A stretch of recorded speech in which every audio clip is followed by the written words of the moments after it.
आज की ताजा खबरों के अपडेट में बात करेंगे देश भर की तमाम बड़ी और काम की खबरों के साथ ही भारत सरकार की ओर से लिए गए कुछ महत्वपूर्ण फैसलों जारी किए गए कुछ नए नियमों की। इसके अलावा बैंक खाताधारकों के लिए आज एक जरूर और महत्वपूर्ण खबर है, बताएंगे आपको आगे इस अपडेट में। साथ ही एलपीजी उपभोक्ताओं के लिए भी आज एक जरूर और महत्वपूर्ण खबर है, बताएंगे आपको आगे इस अपडेट में। साथ ही सरकारी कर्मचारियों के लिए आज एक महत्वपूर्ण और बड़ी खबर है। इसके अलावा कोरोना कर्फ्यू और लॉकडाउन से जुड़ी कुछ महत्वपूर्ण और बड़ी खबरें हैं, बताएंगे एक एक करके इस अपडेट में। साथ ही बात करेंगे आज के ताजा मौसम समाचारों की कि देश के किन किन राज्यों में भारी बारिश का रेड अलर्ट हुआ जारी, तो देश के किन किन राज्यों में बाढ़ का खतरा मंडरा रहा है, बताएंगे आपको आगे इस अपडेट में। साथ ही आज की तमाम बड़ी और काम की खबरों की बात करेंगे इस अपडेट में। बात करते हैं आज की पहली बड़ी खबर की, तो एलपीजी उपभोक्ताओं को झटका, फिर महंगा हुआ है गैस सिलेंडर।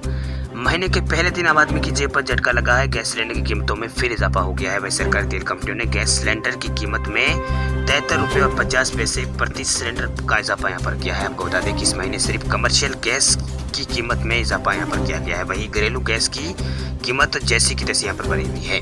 वही राजधानी दिल्ली में 19 किलोग्राम वाले कमर्शियल गैस सिलेंडर के दाम 1500 रुपये से बढ़ाकर 1623 रुपये यहाँ पर कर दिए गए हैं। आपको बता दें कि 14 किलो और 200 यहाँ पर ग्राम वाले जो गैस सिलेंडर उसकी कीमत पहले महीने वाली ही रहने वाली है। वही जुलाई महीने में तेल कंपनियों ने गैस सिलेंडर का जो कीमत थी उसमें 25 रुपये और 50 पैसे प्रति लीटर इजाफा यहाँ पर किया था। वही दिल्ली में 14 किलो और 200 ग्राम वाला जो बिना सब्सिडी वाला रसोई गैस सिलेंडर उसकी कीमत 834 रुपये और 50 पैसे पर है।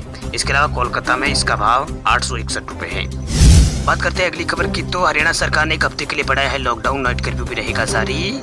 हरियाणा सरकार ने लॉकडाउन को एक हफ्ते के लिए आगे बढ़ा दिया है। फैसला लेते हुए सरकार ने राज्य में 9 अगस्त सुबह 5 बजे तक के लिए लॉकडाउन बढ़ा दिया है। राज्य में इस हफ्ते के सभी दिनों रात 11 बजे से सुबह 5 बजे तक नाइट कर्फ्यू रहेगा। वही हरियाणा सरकार ने कोविड-19 के मामलों में गिरावट को देखते हुए इस बार रेस्टोरेंट के समय में वृद्धि करने, यहाँ पर जो रेस्टोरेंट होटल का खुलने का समय है उसमें वृद्धि यहाँ पर कर दी है। वही दुकानें रोजाना सुबह 9 बजे से रात 10 बजे तक खुलेगी, जबकि मॉल सुबह 10 बजे से रात 10 बजे तक खुले रहेंगे। मॉल सहित रेस्टोरेंट और बार सुबह 10 बजे से रात 11 बजे तक खुले रहेंगे। वही रात 11 बजे से 50% क्षमता के साथ भोजन की होम डिलीवरी करने की अनुमति यहाँ पर सरकार की ओर से दी गई है। बात करते हैं अगली खबर की, तो सरकारी कर्मचारियों के लिए बड़ी खबर, अब बेसिक सैलरी बढ़ोतरी पर केंद्र ने संसद में कही है बड़ी बात। केंद्र की नरेंद्र मोदी सरकार ने जुलाई 2021 में केंद्रीय कर्मचारियों के महंगाई भत्ते और पेंशनों के महंगाई राहत संबंध में सभी विभागों को और आदेश यहाँ पर जारी कर दिए हैं। वहीं कुछ समय पहले केंद्र सरकार ने कर्मचारियों की बेसिक सैलरी में जल्दी यहाँ पर बढ़ोतरी करने की बात यहाँ पर कही थी। इस बारे में संसद के मानसून सत्र के दौरान एक संसद की ओर से सवाल पूछा गया, तो वित्त मंत्रालय ने स्पष्ट तौर पर इनकार यहाँ पर कर दिया है। वही मानसून सत्र के दौरान एक सांसद ने वित्त मंत्रालय से सवाल पूछा कि क्या केंद्र सरकार 7वें वेतन आयोग के फिटमेंट फैक्टर के मुताबिक महंगाई भत्ता यानी डीए और महंगा राहत यानी डीआर के बाद सरकारी कर्मचारियों की बेसिक सैलरी में भी इजाफा कर रही है। तो इसका जवाब देते हुए राज्य मंत्री पंकज चौधरी ने 28 जुलाई 2021 को बताया कि ऐसी किसी भी योजना पर फिलहाल कोई विचार नहीं किया जा रहा है। उन्होंने कहा है कि सरकार के स्तर पर अभी इस संबंध में कोई भी प्रस्ताव विचाराधीन यहाँ पर नहीं है। केंद्रीय कर्मचारियों को फिलहाल 17% डीए यहाँ पर मिल रहा है, लेकिन केंद्र सरकार के नए आदेशों के मुताबिक अब 1 जुलाई 2021 से 28% महंगाई भत्ता मिलेगा। सितंबर 2021 के वेतन में कर्मचारियों को यहाँ पर ये बढ़ा हुआ डीए यहाँ पर मिलेगा। अब बात करते हैं अगली खबर की, तो पोस्ट ऑफिस खाताधारकों के लिए जरूरी खबर, इन नियमों में हुआ है बदलाव, हर रिक्वेस्ट अब आपको देने होंगे 20 रुपये ज्यादा। पोस्ट ऑफिस खाताधारकों के लिए एक बहुत ही जरूरी और महत्वपूर्ण खबर है। अगर आपका भी account India post payment bank में है तो आपको बता दें कि 1 अगस्त से कई बदलाव यहाँ पर पोस्ट ऑफिस खाताधारकों के लिए हो गए हैं। वही दरअसल 1 अगस्त से डोर स्टेप बैंकिंग के लिए आपको यहाँ पर ज़्यादा पैसे यहाँ पर देने होंगे। इसके साथ ही बैंक ने 1 जुलाई से ब्याज दरों में भी कटौती यहाँ पर कर दी है। अब आपके खर्चे यहाँ पर बढ़ने के साथ साथ आपको मिलने वाला मुनाफा कम हो गया है। वही 1 अगस्त 2021 से इंडिया पोस्ट पेमेंट बैंक के ग्राहकों को डोर स्टेप बैंकिंग के लिए प्रति कस्टमर प्रति रिक्वेस्ट 20 रुपये खर्च करने होंगे। गौरतलब है कि अभी डोर स्टेप बैंकिंग पर कोई चार्ज यहाँ पर नहीं लगता था, लेकिन अब यहाँ पर बैंक ने पैसे लेना शुरू कर दिया है। वही इसके साथ ही बैंक ने ग्राहकों को झटका देते हुए ब्याज दरों में भी कटौती कर दी है। वही 1 जुलाई से सेविंग अकाउंट रखने वाले ग्राहकों को कम ब्याज मिलेगा। वही पहले ग्राहकों को यहाँ पर 1 लाख रुपए तक के बैलेंस पर 2.275% पर ब्याज मिल रहा था, मतलब 1 करोड़ रुपए तक के बैलेंस पर 2.75% ब्याज मिल रहा था, लेकिन बैंक ने इसे पर 25 बेसिस पॉइंट घटाकर 2.50% कर दिया है। बात करते हैं अगली खबर की, तो बैंक खाताधारकों के लिए बड़ी खबर, 1 अक्टूबर से इस बैंक का चेकबुक हो जाएगा बेकार। अगर आपका भी खाता पूर्ववर्ती इलाहाबाद बैंक में है तो ये खबर आपके लिए बहुत ही महत्वपूर्ण है, क्योंकि इलाहाबाद बैंक का इंडियन बैंक में विलय हो चुका है। वही इंडियन बैंक में विलय हो जाने के बाद इलाहाबाद बैंक के MCIR कोड और चेकबुक 1 अक्टूबर 2021 से बंद हो जाएगी। वह इंडियन बैंक ने ट्वीट कर इस बारे में यहाँ पर जानकारी दी है। बैंक ने कहा है कि 1 अक्टूबर के बाद अगर कोई पुराना चेकबुक का इस्तेमाल करेगा तो पैसे ट्रांसफर नहीं होंगे। आपको बता दें कि 1 अप्रैल 2020 को इलाहाबाद बैंक का इंडियन बैंक में मर्जर हो चुका है। वही इंडियन बैंक ने आधिकारिक अपने ट्विटर हैंडल पर ट्वीट करके कहा है कि बिना किसी गड़बड़ी के सुचारू बैंकिंग लेन देन का आनंद यहाँ पर ले। वही पूर्ववर्ती इलाहाबाद बैंक के यहाँ पर MICR कोड और चेकबुक यहाँ पर 1/10/2021 से यहाँ पर बंद हो रहे हैं, यानी 1 अक्टूबर 2021 से बंद यहाँ पर किए जाएंगे। अपने नजदीकी शाखा से नई चेकबुक प्राप्त करें। यहाँ पर इंटरनेट बैंकिंग के माध्यम से आवेदन यहाँ पर करें। ये यहाँ पर इंडियन बैंक की ओर से ट्वीट करके जानकारी दी गई है। आपको बता दें कि 1 जुलाई 2021 से इलाहाबाद का यहाँ पर जो इलाहाबाद बैंक है उसका IFSC कोड बदल चुका है। वही ट्रांजेक्शन जारी करने के लिए ग्राहकों को नया IFSC कोड अपडेट यहाँ पर नए IFSC कोड के लिए अपडेट यहाँ पर करना होगा। या तो आप IFSC कोड के लिए नए होम ब्रांच जाकर जानकारी मांग सकते हैं या फिर www.indianbank.in पर जाकर भी इस लिंक पर जाकर कार्ड यहाँ पर कोड यहाँ पर पता कर सकते हैं। बात करते हैं अगली खबर की, तो आम आदमी के लिए फायदे की खबर। SBI से होम लोन लेने पर 31 अगस्त तक नहीं देनी होगी प्रोसेसिंग फीस। 6.7% ब्याज दर पर दे रहा है बैंक कर्ज।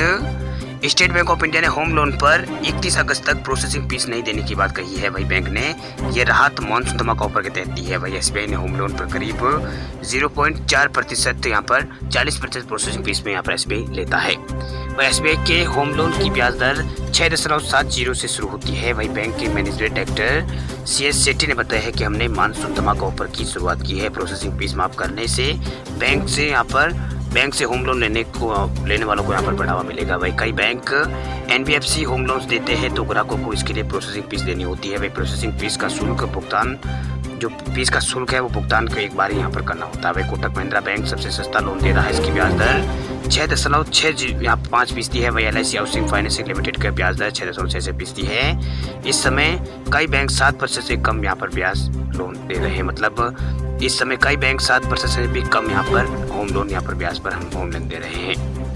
वही इसके अलावा देश के अन्य जो बैंक है वो भी यहाँ पर जो ग्राहकों को यहाँ पर कम सस्ते में यहाँ पर लोन बुक करवा रहे हैं, लोन देने की यहाँ पर सुविधा उपलब्ध करवा रहे हैं। अब बात करते हैं एजुकेशन और जॉब से रिलेटेड कुछ महत्वपूर्ण बड़ी खबरों की, तो राजस्थान पुलिस कांस्टेबल भर्ती परीक्षा टली 13 से 15 सितंबर के बीच होगी परीक्षा। राजस्थान लोक सेवा आयोग ने 4 सितंबर को होने वाली पुलिस सब इंस्पेक्टर भर्ती परीक्षा 2021 को स्थगित कर दिया। पुलिस कांस्टेबल भर्ती परीक्षा 13 से 15 सितंबर के बीच होगी। राजस्थान लोक सेवा आयोग ने इस संबंध में अपनी वेबसाइट पर एक नोटिस जारी किया है। वही आयोग ने इसमें अपनी परीक्षा के नए कार्यक्रम के बारे में विस्तार पूर्वक जानकारी दी है। यहाँ पर RPSC ने अपने नोटिस में कहा है कि 4 सितंबर को आयोजित होने वाली उप निदेशक, प्लाटून कमांडर, गृह विभाग पुलिस प्रतियोगिता परीक्षा 2021 का आयोजन अब 3 चरणों में 13 सितंबर से 15 सितंबर तक यहाँ पर 2 सत्रों में यहाँ पर किया जाएगा। पहली पाली में सुबह 10 बजे से 12 बजे तक पहली पाली होगी, जबकि दूसरी पाली दोपहर 3 बजे से शाम 5 बजे तक की होगी। वही परीक्षा का आयोजन राजस्थान के सभी संभागीय जिला मुख्यालयों पर होगा। वही पुलिस कांस्टेबल भर्ती परीक्षा 2021 में कुल 857 पदों के लिए यहाँ पर ये परीक्षा होगी। वही योग्य अभ्यर्थियों का चयन प्रतियोगी परीक्षा, शारीरिक दक्षता और इंटरव्यू के माध्यम से किया जाएगा। लिखित परीक्षा में प्रश्न यहाँ पर ऑब्जेक्टिव टाइप के पूछे जाएंगे। वही आयोग की ओर से जल्दी सिलेबस यहाँ पर जारी किया जाएगा। चयनित अभ्यर्थी को पे matric level L11 grade pay 4,200 रुपये वेतन मिलेगा। बात करते हैं अगली खबर की, तो देश में पिछले 24 घंटों में कोरोना के मिले हैं 41,000 से ज्यादा नए केस। 541 मरीजों की पिछले 24 घंटों में हुई है मौत। देश में कोरोना संक्रमित मरीजों की संख्या में पिछले दिनों की तुलना में भले ही खासा इजाफा न हुआ हो, लेकिन आज भी कोरोना संक्रमित मरीजों की संख्या 40,000 पार रही है। वही कोरोना से सबसे ज्यादा प्रभावित इस समय केरल राज्य दिखाई दे रहा है। वही केरल में तेजी से बढ़ते कोरोना संक्रमण के मामले तीसरी लहर की चेतावनी दे रहे हैं। वही स्वास्थ्य मंत्रालय की ओर से जारी किए गए ताजा आंकड़ों के मुताबिक पिछले 24 घंटों में देश में कोरोना संक्रमण के 41,000 से ज्यादा नए मामले सामने हैं, जबकि 500 से ज्यादा लोगों की मौत हुई है। वही कोरोना के नए मरीज मिलने के बाद देश में कुल संक्रमितों की संख्या 3,16,55,000 पार हो चुकी है। वही देश में अब तक कोरोना से 4,10,000 जो भारत में फिलहाल जो अब तक एक्टिव केस है वो बचे हैं। वही 3,08,00,000 से अधिक लोग ठीक हो चुके हैं। वही 4,24,000 से अधिक लोगों की मौत हो चुकी है।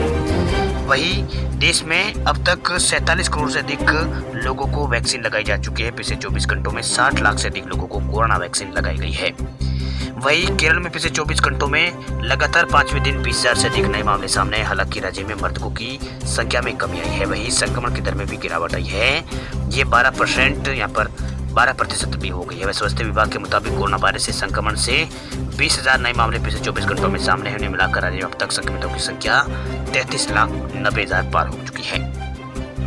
वहीं महाराष्ट्र में पिछले 24 घंटों में 6,700 नए कोरोना के केस सामने आए हैं। इस दौरान 231 और लोगों की मौत हुई है। वहीं यहाँ मरने वालों की तादाद 1,32,000 पार हो चुकी है महाराष्ट्र राज्य के अंदर। इसके अलावा झारखंड में पिछले 24 घंटों में कोरोना के कारण 2 व्यक्तियों की मौत हुई है। वहीं यहाँ पर अब तक मृतकों की संख्या 5,128 हो चुकी है। 32 नए मामले झारखंड में सामने आए हैं।